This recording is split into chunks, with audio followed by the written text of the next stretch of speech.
There were so many illegalities, Mr. Speaker, which were being committed, Mr. Speaker, by NMS and senior officials in Treasury.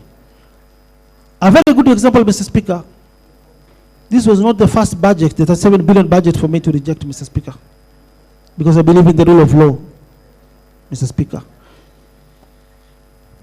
I respect the Constitution, Mr. Speaker.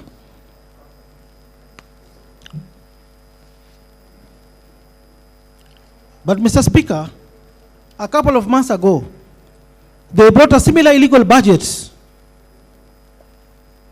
a supplementary one, Mr. Speaker, of 15 billion.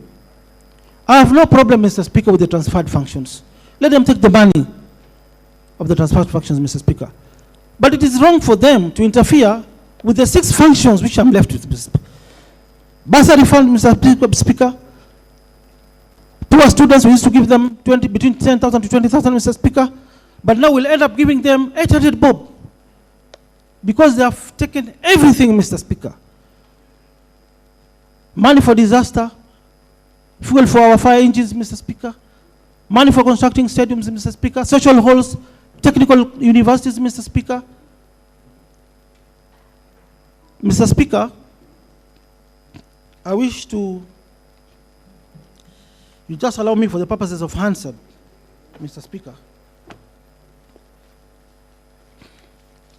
This is one of the documents, and I want to confirm which we have not produced. But for purposes of records, Mr. Speaker, just allow me to just capture, just... No, orders. If they are not... okay, Mr. Speaker. Okay. Yeah. So, Mr. Speaker, in that similar budget, I refuse to accent. It was passed again illegally. There is the 2/3 majority, accented, gazetted by the government printer.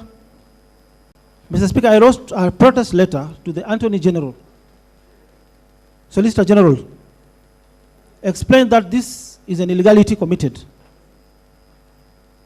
And for the first time, Mr. Speaker, the Solicitor General concurred with me in his response. I'll not table the letter.